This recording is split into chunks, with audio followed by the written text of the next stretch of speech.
burn a mineral water. Without passion, life is nothing. Are you sure you're ready to do this? We've been ready for a long time. We've lost all radar capability. Our entire system is down. How did it come to this? You see the picture? Open the door! Information regarding the Mount Inistronco facility has always been on a need-to-know basis. I am President of the United States. I need to know.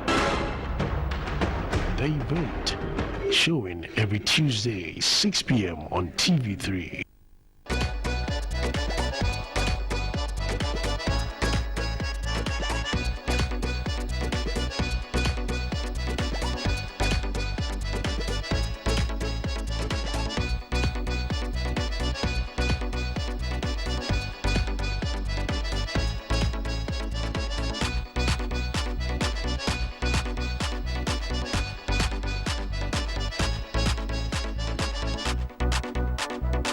Brazuca is brought to you by Tasty Tom Sika promotion. It's big money. Sensodyne toothpaste, Panadol, Castlegate Real Estate.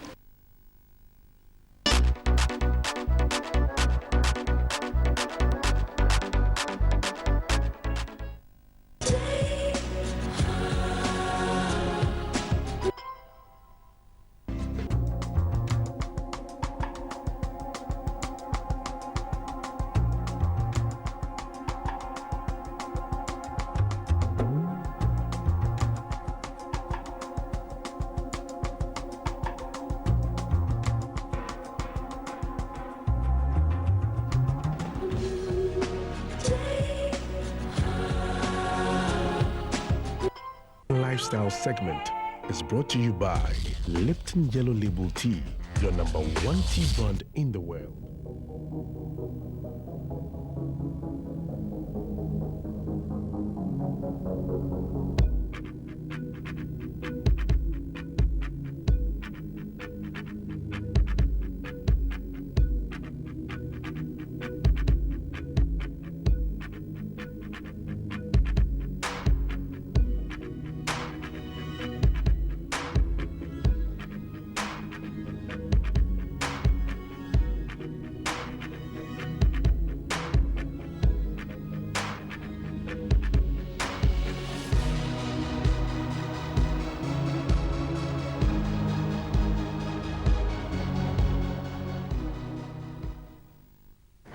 Okay, welcome back to New Day right here on TV3. Time for lifestyle, and we're gonna be discussing making the most of your internships. This one is for most of the young people out there, and of course, the lifestyle segment is brought to you by Lipton Tea. So you can join Lipton Tea on the journey of refreshment and vitality. The world's favorite hot tea brand will give you the needed level of alertness to start your day. So take another look at your day and begin with a cup of Lipton for natural refreshment in mind and body. Lipton tea, of course, is the world's #1 tea brand, and especially on a rainy day like this, make sure you get your nice Lipton. Anywho, so we're going to be talking, Sandra and I, about internships. Now, it's pretty, I guess it's become the vogue now for most young people who are still studying to get practical work experience by doing internships, or sometimes called as holiday work. Going to be getting more about it, hear more about it from a professional. Joining Sandra and I right now is Dr. Edward Kwapong, Governing Council member and HR consultant for the Institute of HR Management Practitioners, and he joins us now. Good morning, sir. Good morning. Okay, so first and foremost, just define internships a little bit better than I did. I tried my best, but can you help just define it for us? Well, internship is basically an opportunity given to somebody who is still studying to be exposed to the practical aspect of what he's learning. So it's the practical or professional aspect of what one is learning in school. That's what we call internship. And invariably, this is provided during vacations or inter-semester breaks. Then the student has the opportunity to come and learn and go back and reinforce what he has learned by way of the exposure he gained in industry. So basically, variously it's been referred to as vacation job, vacation employment, and what have you. But basically, it's an opportunity or a platform created for students to learn from industry. Is it every job that requires internship? Can any job or career or profession under the sun? Absolutely. You see, what you learn from school sharpens your faculty. But to be useful in industry, you need some kind of practical experience, and that is what an internship offers. In fact, in extreme case, in the case of law, for instance, after being called to the bar, a lawyer needs to work with a law firm for a minimum of, say, 1 year to be able to acquire the requisite exposure and experience. You'll have learned civil procedure, criminal procedure, and all. It's all theory. It's when you go to the chambers that you get to know the dynamics of that in a real world situation. So that is right. But in the law, we call it pupillage. Yes, pupillage. Okay, so when it comes to the other professions, then it's called internship. In a way. What about apprenticeship? What's the difference? Well, apprenticeship is more of those who learn basically on the job. So an apprentice goes to a mechanical workshop to learn on the job. Okay, so the element of theory is so limited. It's all watching your master do it, and eventually you get the hang of it. And that is. So can we then say that apprenticeship is more for vocations and trades, absolutely. And then maybe internship would be more for the corporate world, you know, like white collar and professionals and white collar jobs. Yes. All right, Mr. Kwapong, when it comes to internships, I know most of the time they are unpaid, but some companies, depending, will choose to give a token, like, or some kind of reward. If you're somebody, you know, you've got an internship, but you're financially very strapped, and they're not paying you for that length of time there, is it still advisable to go find money elsewhere to go, even if sometimes some people don't even get travel, for example? Is it so advisable to do it if you know you're in a tight situation where you haven't got no family members helping you with any small money? Yeah, it is very important. Indeed, elsewhere, when you go for internship, you rather pay some money to the employer who is offering you that opportunity. Oh, wow. I see. Because you're coming to learn, and you don't learn for free. And so in those areas, yes. But in Ghana, invariably, you come and we find you a token. Right. Yeah. But I'm saying that it's very important because these days, any interview that you attend, there is, you know, a provision for experience. Experience is one of the factors that they will be looking at, and the weight assigned to experience is so huge. So you need the internship to prove that you've had some practical exposure. So that is very important. But even if you are not paid, go for it. Right. But generally or typically, what is the norm? Are you supposed to be paid as an intern? Because some people get it confused. They say, I've been interning with this company or with this, you know, and they don't give me anything. They're supposed to give me a stipend or something. They don't give me anything. Are you expected to receive some form of remuneration? Not really. So if they don't except give you that by practice, yes. Okay. As a matter of practice over the years, when you go in, because we title it or style it vacation, employment or vacation, whatever, you are compelled to pay. Strictly speaking, the employer is not under obligation to pay. It's at their discretion if they want to give you That's something. Okay. All right. I mean, yesterday we were having this discussion, and we hear of some people actually going into internships for a very long time. Some people have been in it for 2 years, 3 years, 4 years, 5 years, and they're still called interns. And they're still interns. So just wanted to get some clarity on that. Should you be interning? Is that even like a maximum period one should be an intern for? Well, really speaking, I would give a range of between 6 weeks and a range of between 2 months and 3 months for the internship, for the intended purpose. But these days, people use it as a means of getting the full-time employment with the organization, and therefore they go in under the guise of internship, and they stay on and on and on in the hope that eventually they will find favor with the powers that be and be given a job. So basically you're saying that employment at the end of or completion of the internship is not guaranteed? No, it's not. We are only offering you the opportunity to, as it were, learn from us and apply the skills or the knowledge that you have acquired from school. And after that, go onto the labor market and find a job. Unless if you feel like we Absolutely. can use you or we have and space of course, for you. yes, of course, if in the course of the internship we find you to have potential for some of the jobs that we have, then we can, absorb you as a permanent worker. But in situations where somebody has been interning for 2 years, maybe 3 years, the company do not employ them, yet they're still using their services, pretty much free labor or very cheap labor. That's it. If someone finds themselves in a situation when they've been an intern for a long period, yet the employees have not said your time is up, you should go, and they're still basically using them, what should one do? Should you wise up and just say, I've had enough, or just stick with it, hoping that, because right now it's tough out there in Ghana? That is it. Because of the unemployment situation in the country, people come in under the guise of internship and stay on and on and on.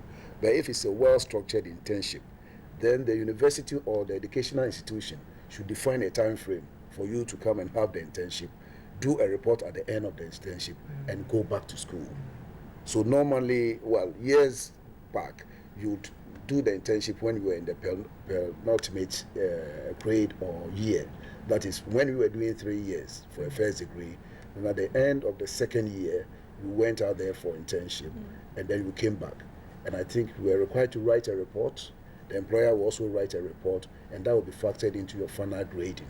So that is the purpose of a structured internship. Okay.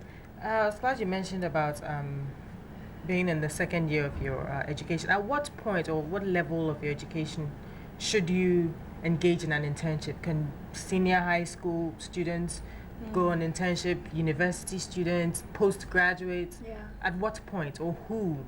I would think the tertiary level, from say the polytechnic through to the universities.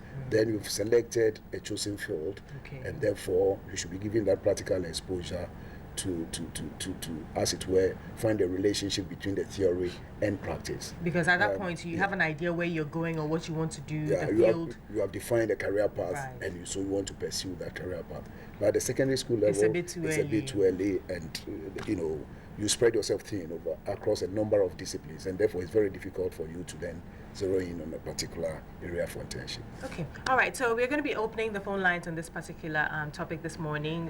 The numbers are on the screens right now. Do call in and share your experience, as it were, if you've been an intern before or you're looking to undergo internship or whatever the case may be. Just give us a call and share with us. Right, so as an intern, what kind of work are you expected to engage in? I mean, I'm sure that, like Emma's been stressing all along, some employers tend to overuse some of these interns. Maybe they're not even cut out for the kind of work that you should be doing, or they are overburdening them, doing too much and all of that. What exactly should an intern engage in? Well, the front end level of services. So that, for instance, if you are studying administration in, say, a polytechnic or in a university, you go into an organization, you want to understand office management or office administration. So basically, they throw you into records management, basic correspondence, telephone courtesy, all manner of things to ensure that you understand the workings of a typical corporate office. So the basics of the profession. Yes. And then if you are specializing in a special area, say industrial relations, then you'll be attached to that section to be able to work closely with the industrial relations officers and understand the dynamics of industrial relations from the employee's point of view and the employer's point of view. So yes, the very front end of things. You start from the basics, and then you work your way up. Okay. Yes. Generally, when you intern, most people are young, they've never had any sort of work experience.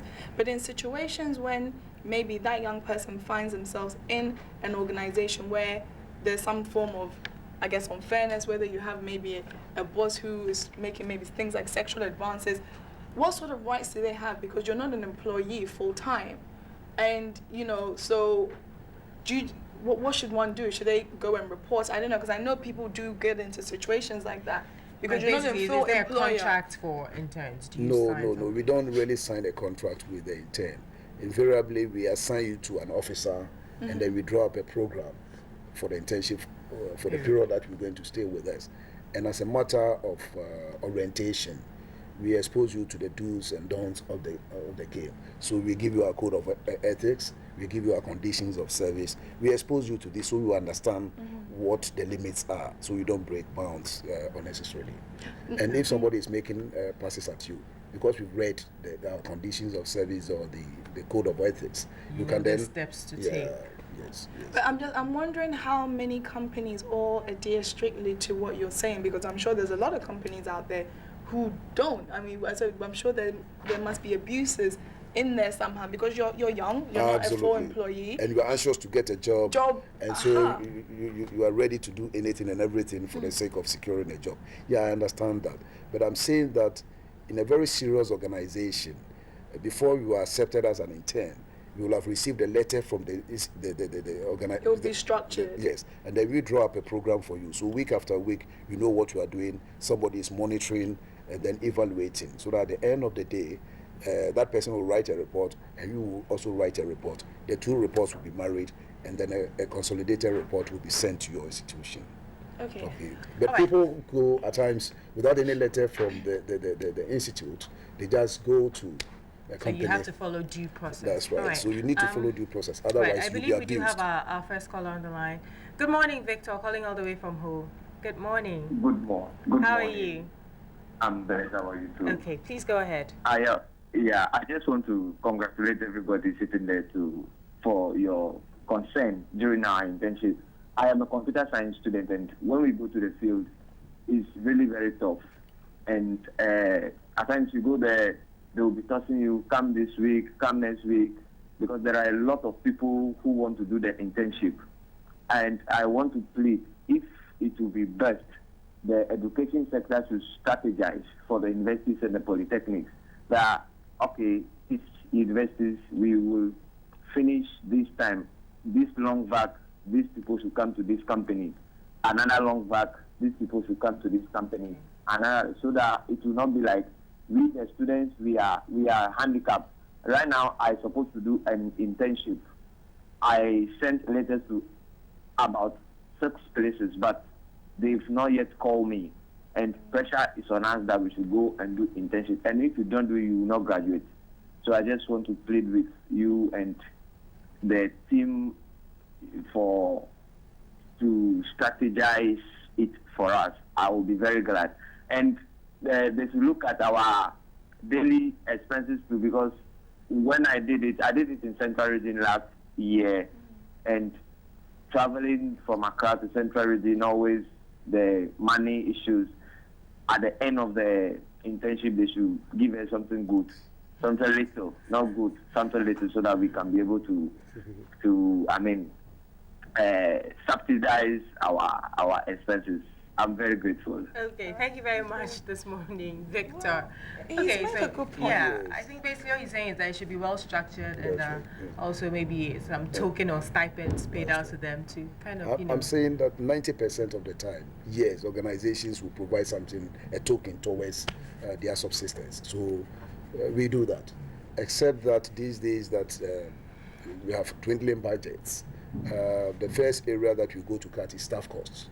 And paying this stipend is an aspect of the staff cost.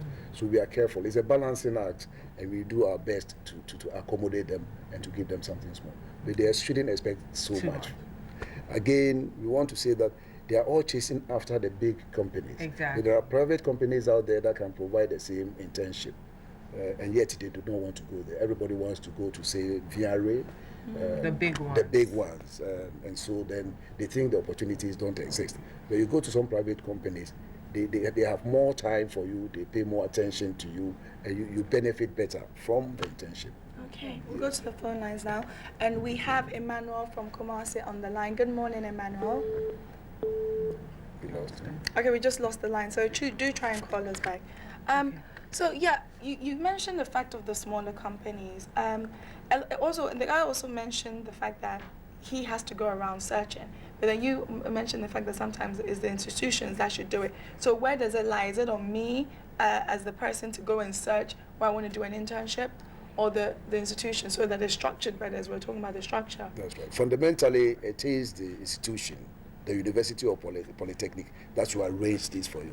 But because it's now a requirement and the students are anxious to finish their programs in good time, they go ahead to, on their own, as it were, to look for these internships. And that's where the problem lies, because then of your own free will, we've gone to make an arrangement to be able to work with an institution, and so nobody is monitoring, as it were, from the university, and you can be exposed to all manner of abuses. Okay. Yes. Okay, yes. we'll go to the phone lines again. But I believe sincerely that as a nation, we need a national policy. We need to tie internships into the we'll go to the phone program. lines. We'll come back to that in a minute. All right, we have Solomon from Obuasi on the line. Good morning, Solomon. Good morning. How are you today? I'm good, and you? Wonderful. Please, yes, what would you like to share? Yes, please, about the attachment. What I want to say is, sometimes you have to strategize, you have to bring up some policies, of which students from university and for polytechnic will get a specific place in doing the attachment. Because if it has come to the point that you don't have a link in some of the companies, you cannot do your attachment over there. So I think you have to bring up some policies, of which we, the research university, can also get access to this attachment. Thank you very much. Thank you. Well, funny, he just preempted exactly what you just said. So, okay. So before we went to the phone lines, you're talking about a national policy. I wanted to ask you, how or does internship contribute at all to the development of the country? Well, to the extent that you want us to have a national policy. The internships provides an opportunity to practice the skills that you have learned, and that builds up your confidence. So eventually, when you find a job, you hit the ground running, rather than fidgeting and trying to find out what to do. You're already comfortable in the role. Yes, and as it were, the dynamics of the processes in the office. And so, coming back to what I was saying, we need a national policy on internship, and perhaps Ministry of Education should craft this and get approval from government, so that we make it a requirement for industry to provide for in their budgets, some space for internship. Okay. All right then, back to the phone lines, and we're going to Kolebu to speak with Ebo. Good morning. Good morning. Good morning, Ebo. How are you this morning? This is Baby, not Ebo. I beg your pardon? This is Baby.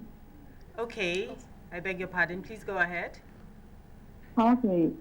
I want to bring up this awareness. This is a situation whereby, for example, I stay around Toshinongwa and I'm not paid for an internship, but I have to do it. For instance, I'm offering in store management, and my school expects me to go into an institution where I can get maybe the laundry, access to the laundry, access to the kitchen, access to the... So I will know different steps in the hotel. So they don't expect me to go somewhere like Evans Hotel and Lodge, because I'm not going to get all those things. And a place like Labadi Hotel can just come out and tell you they don't take internship students. So you have to go for it, because I'm close to Labadi and they are telling me they are not taking internship students. I have to travel somewhere far like Golden City, or because it's very far. So I'm just creating awareness. If those organizations can just come down to our level and sometimes consider us in their own. Thank you. Okay, thank you very much. So the point of being able to do it within your community. That is proximity. That's right. And I think, as part of the corporate social responsibility of companies, they should be able to provide for and extend this opportunity to students within their catchment area, so life becomes easier for all of us. So I think that point is quite valid. And in obtaining a letter from your university or your polytechnic, you indicate where you live and possibly the companies within the catchment area that you can work with conveniently. Okay. Also, we have Owusu from Kumasi. We'll take that before we carry on. Good morning, Owusu. How are you? Good morning, please. I'm fine. Wonderful. What would you like to share? Okay. Very fine. Please, saying that, do you know that the internship also concerns nurses? Okay. Sometimes, as a student nurse, you will be in Kumasi, and then maybe you will live close to Komponenti Teaching Hospital, and instead of them taking you to Commonwealth Hospital for you to go and do your internship, the hospital will probably charge a fee from each student. You understand? So, and the school will not be willing to pay. And now they are no more giving allowances. So you will be forced to go to the other places. When you go there too, as I said, you live in Kumasi, and probably you'll be sent to other regions. So, and there when you go, they don't give you anything. So how are you going to live? Cool. You understand? Is this your personal experience? In Kumasi, probably where you live. Is this your own personal experiences? Have you been charged a fee to do internship as a student nurse? What did you say? Is this your own personal experience? Have you been charged a fee as a student nurse to do internship? Yes, they charge the fees. The hospitals, whoever has given them the right, the opportunity to do that, nobody knows. But they charge fees. Wow. For instance, is this from an agency? Is this from an agency or an individual? Because this is actually quite serious that we probably want news to take up. Is this from an individual or an agency that's charging? Not from the institution, from the individual. At Kwapong Hospital. Please, what do you say? Is this at Kwapong Hospital?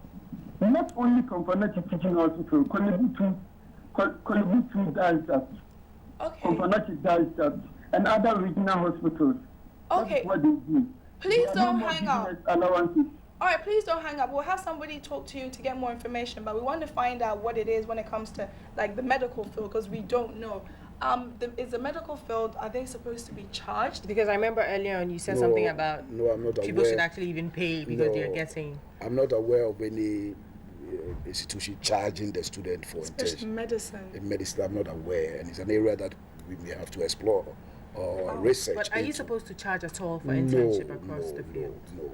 So, well, there you have it. You're not supposed to be charged for any internships. And please, I hope we get some more information. Maybe this is something the newsroom will take up. Wow. Okay. Now, we talked earlier about the duration. You mentioned, I think, 8 to 12 weeks. What about time? Are you expected to work as a regular employee, a permanent employee, maybe the usual, is it 8 to 5 or 9 to 5 that most people work? Absolutely. Or are your hours cut short or limited in some way? You know, the purpose of the internship is to prepare you for the labor market or the job market. And so you need to go through the rigors of, regular job sort of. Okay. You gain that experience, and therefore eventually when you land a job, then you are already used to, So the regular hours. That's it. Maybe some overtime once in a while. If you are not paying for a free service, then you do not ask for overtime. Yes. Okay. And I'll still go back to the need for a national policy on internship to be worked out by Ministry of Education in relation with industry, so that we create opportunities, because we have so many universities, and that's how come interns come, and instead of 3 months, the ideal period, we give them say 1 month or 2 months, so we can take on so many of them at a time. Okay, right. Back to the phone lines, and now we've got DeGraft calling all the way from the Western region, Takoradi to be precise. Good morning, DeGraft. Good morning, madam. How are you doing this morning? I'm doing good, and you? Very well, thank you. Please go ahead. Okay. I'm just going to congratulate the master over the training. The internship is very good, because sometimes you the students give us the exposure to learn other things that we don't know. Because look at when you're in there, so we learn the theory aspects. So when you get the internship, it allows us to know, to get the practical aspect of it. So I'm just going to congratulate you that we should continue doing it, because it is helping us a lot for this. Okay. All right. Thank you very much, DeGraft. Basically, just to congratulate you for the good works that you're doing, giving students the needed experience they need when they embark upon the job market. So, yes, thank you. Well, it also seems to me that since it looks like internships are so competitive, I'm thinking, you mentioned about the fact that, ideally it should be like the institutions, they're the ones that are the ones who should approach you. Go to the organizations and instruct it. Because obviously it seems like so many people do want to do it, they are finding their own avenues. So at least let's get back to that, the policy. What sort of recommendations would you make so that it can be streamlined, right? Because I'm sure, the fact that we're even hearing, in medical institutions, people are having to pay, which is not supposed to be. So, like, from where you stand, what kind of recommendations would you make on a policy like that? Well, you look at the size of the... Before you take that, we have to go to a phone line. We have Godwin from Sunyani. Good morning, Godwin. Good morning, Godwin. How are you today? I'm doing good. Wonderful. What would you like to share with us? Oh yeah, I want just wanted to disagree with my brother who got earlier on, and he was saying that if you are going for your internship or attachment, they're supposed to pay you something. It's all about you are going for experience, and they can't pay you for your experience that you acquired. You understand? So, and I believe that my second year, I did my attachment with Smith, and at least the experience that I acquired, I can't pay something for it. You understand? So, and I shouldn't be expecting something from the employers anymore. Though at the end of the day, they gave me something, but that was just a token, and out of appreciation and gratitude. You understand? All right, brilliant. Thank you. So that is just, and that's I'm only calling to just advise college students that for we the students, we're only going for experience, but not the money. You shouldn't be looking for the money as your main thing. Yeah. Okay, thank you very much. So he's made a good point. Yes, back to what the recommendations you would make to help it streamline it properly so that there's not subject to abuses, I guess. That's right. I think companies in Ghana will have to be segmented from the smallest to the biggest in terms of staff strength, in terms of spread, geographical spread, in terms of the size of their balance sheet, so that depending upon the size of your balance sheet, you make a provision for so many interns per year. And government, as it were, must also assist in supporting this effort, because some companies are willing to support, but then they don't have the means in terms of the stipend that we are talking of. So if there could be some tax rebate for those who provide internship opportunities to the students, then it will work out. So there's a whole area of policy decision that we need to craft and think through, and we need to bring stakeholders, both from industry, from the government side, the biggest employer, and the tertiary institutions, to come together and formulate a policy to create opportunities for all to be exposed to the realities of what they are learning before they come onto the labor market. Okay. I think this can be done. All right, cool. Okay. When, I guess also for employers, what kind of benefits do they get? Because I think we're looking at it mostly from a student point of view, what the students can gain, but also for employers who do choose to, allow students to come and learn. What can they benefit as well? Well, they benefit to the extent that the corporate image, the brand of the company is enhanced when they take on some of these additional responsibilities that do not fall squarely within their mandate. At least they are giving something back to the community in which they are operating. So yes, these days we talk about the 3 Ps, the profit, the people, and the planet. The people, the community in which they operate, they should be seen to be doing something for them. So it helps that way to enhance their corporate image. Again, these students are learning new things, new theories. And at times they come back to industry with their new theories that they have learned, and you want to, match what you have learned what you have known over the years against the new ideas that they are bringing, and then that way you're able to upgrade your own knowledge. You know what I mean? Yes, because in the area of research, for instance, in motivation, we used to talk about Maslow's hierarchy of motivation. Now there is an aspect called the intellectual challenge that I didn't know in the 70s and 80s. But the young students coming to, work with us, once in a while bring up some of these ideas, and you find out from them, where did you get this from? How does it tie into the traditional? I have to rudely interrupt you. We have a caller from Kaneshi. Good morning. Can you please speak up? How are you? Very well, thank you. How are you? Yeah, your program is very good for the nation. But I congratulate the doctor. What is saying now? Talking about national policy. All the structures in Ghana are broken down. How someone is taking a seat? Okay, please, I'm going to need you to speak a little bit louder. We can barely hear you.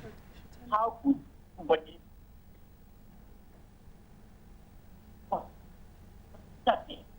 don't you want him to Okay, we seem to be having some challenges with the phone line, and I think we have lost him. But he seems to have been making a point about the national policy that you were talking about. I don't know if he wasn't too happy about it. Hopefully, we'll be able to get him back on the line if he can get through. Yeah. Right. What I'm saying basically is that organizations and companies could be asked to set aside at least 1% of their total operating expense as a fund to support internship.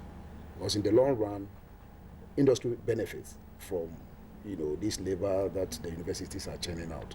So it's a symbiotic relationship, and it's fair that they bear some costs, in terms of the stipend and in terms of the opportunity, because when they come, they are given an office, they are given furniture, they are given computers and all that. So yes, but let us set aside, as a matter of practice in this country, 1% of our total operating expense as a fund to support internship, because it's good for both the student and for industry. Okay. Is an internship the same as an attachment? That's an interesting question. Yes, you hear a lot of times people say, I'm doing my attachment. About that, I'll go to the phone lines. We have Jemima on the line. Jemima, good morning. Yeah, good morning. How are you today? I'm fine, Emma. Wonderful. Please, what would you like to share? Yeah. Please, I want to comment about the guy who just called and said we shouldn't be paid when we do internship. We go to the agencies, we acquire the experience, and yet their productivity increases. So it's kind of a butter trade. Yeah, so they should give us something when we go for internship. And someone also called earlier and said people charge them to give them the chance to do internship. And he mentioned some agencies, like some hospitals. I want to add that 37, yes, they charge us. A colleague of mine went there and they charged, and he was trying to defend that he will not pay. But they used our lab coat as an excuse that he must use the lab coat they are providing. Again, I'm going to ask in terms of from your so knowledge. They use that as an excuse to fight for that money from the guy. I want to ask you, because obviously this is big institution, so we don't want to make, until we can be sure, was this an individual within the company that charged, or is this a policy as far as you know at 37? Okay, it was an individual. Okay. Yeah, who did that? Please don't hang up. We would like to get some more information from your friend, because this is obviously very, very serious. And if there are people within huge organizations, like medical organizations, doing something they shouldn't be doing, we'll make sure that our newsroom actually gets on this. So please stay on the line and talk to our colleagues. Thank you very much. Okay, so the malpractices of but before then, the attachments and the internship.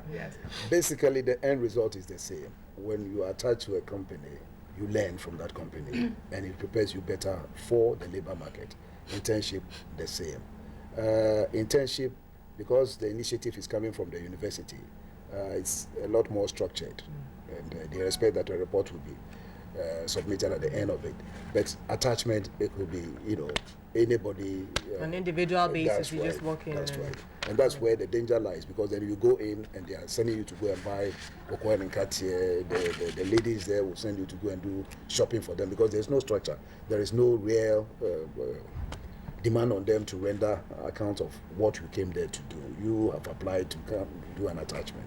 So it's left at the discretion of the employer, sort of.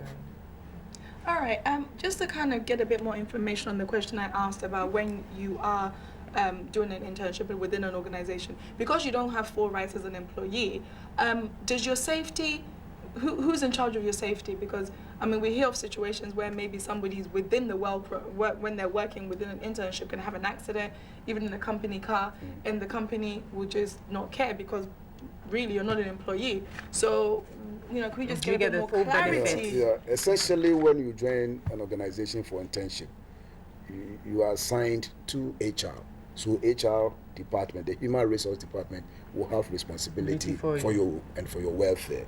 And as you know, even if I'm a stranger to your studios, and the roof falls on me, you have the occupier's liability, the duty of care. So yes, the employers owe interns that duty of care to make sure that they are not exposed to unnecessary risk and danger. So it's there. It's required by law. It's enshrined in the laws of the land.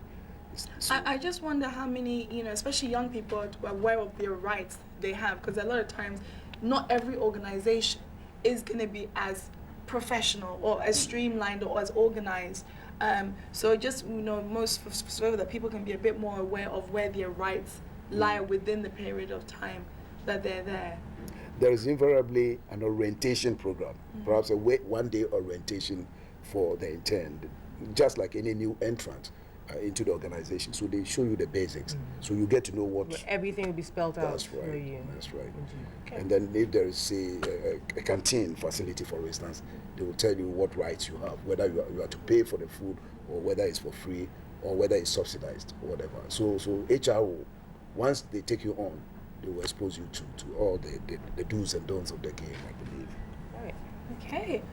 I believe we're out of time for that. I actually learned a lot this morning. I want to say a big thank you to our guest, Dr. Edward Kwapong, who's the governing council member and also HR consultant, Institute of HR Management Practitioners. We've been discussing internships and making the most of it.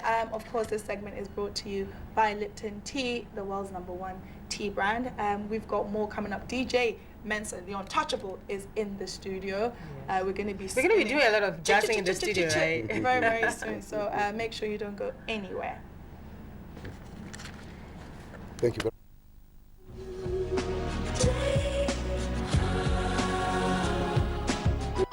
Lifestyle segment is brought to you by Lipton Yellow Label Tea, your #1 tea brand in the world.